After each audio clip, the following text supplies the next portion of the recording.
What's important is for people to understand that that setback is only temporary.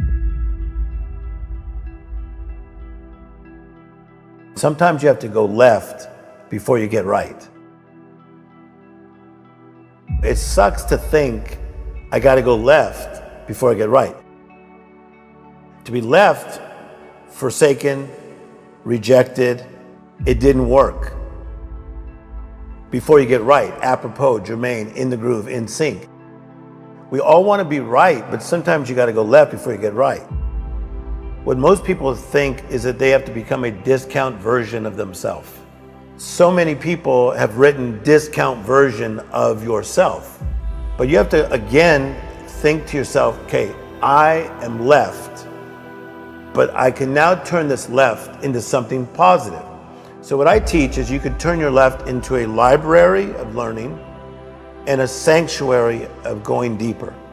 When you're in that setback, in that pain, there are times you feel like you will never get out, and that you will be a discount version of yourself, and that what used to be your life is not going to be your life. And that is not the truth. But you may have a reassignment.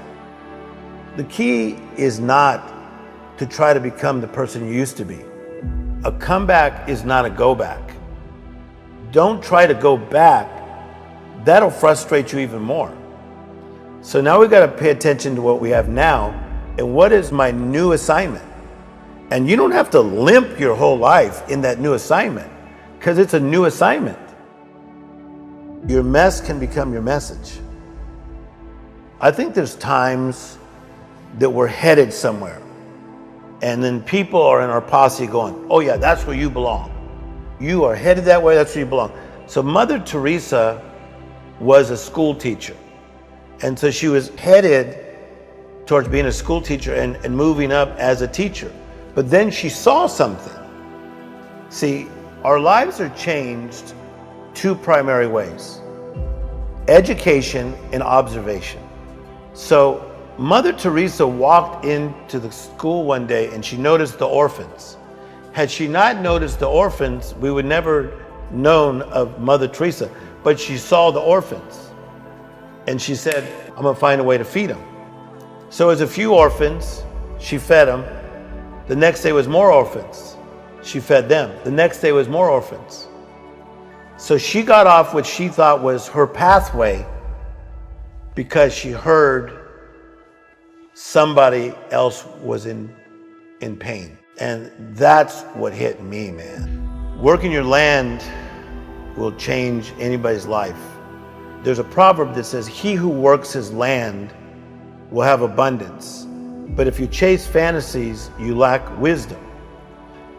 And people say, well, what's your land? Your land is what's in front of you. If you're in the 7th grade, work your 7th grade land.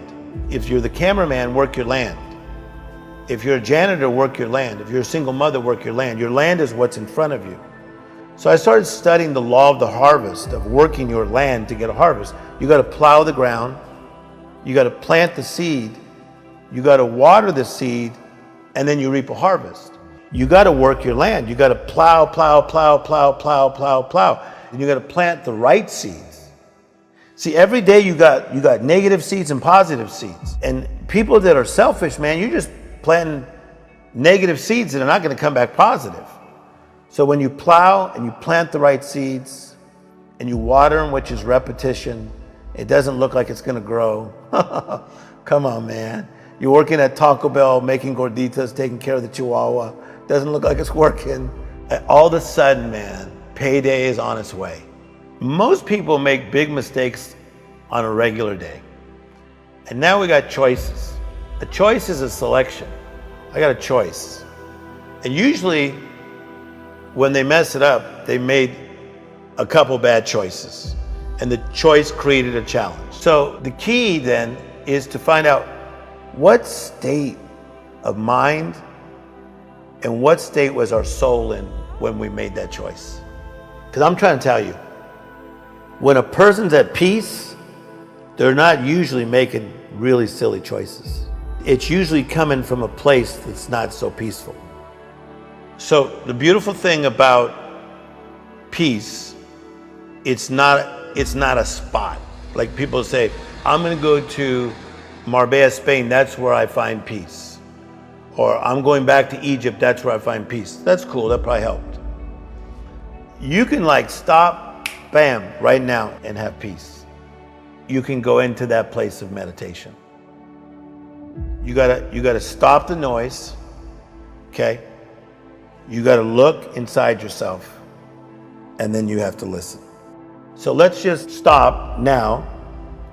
Just go into a place of meditation, and don't think about where you've been, where you were, what everybody's saying about you, but let's just go into a place of being grateful.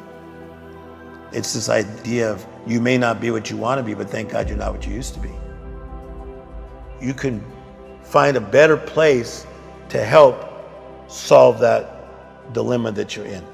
Because chaos will create more chaos if you're not careful. I think there's different things that people meditate on. To meditate is to mutter or to have your mind set, to set your mind to mindset. So some people do spiritual meditation, some people think about nature, but whatever you meditate on, mindset, okay, is the whole being grateful. That does take you into a beautiful state, because then you start to remember that you're still living, you're still breathing, you're still alive. And the second place I think that we should go is you need to begin to go beyond your situation.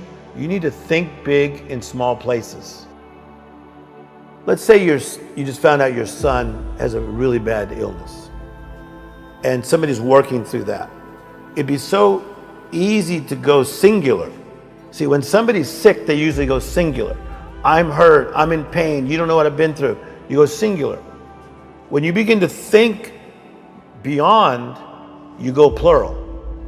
So you go from being grateful to now thinking big in small places and starting to be thankful and grateful that your son has doctors and there is a chance that he could be better, and start to see him better.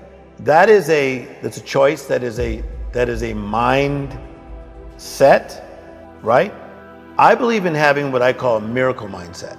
A miracle is a supernatural event. It's extraordinary.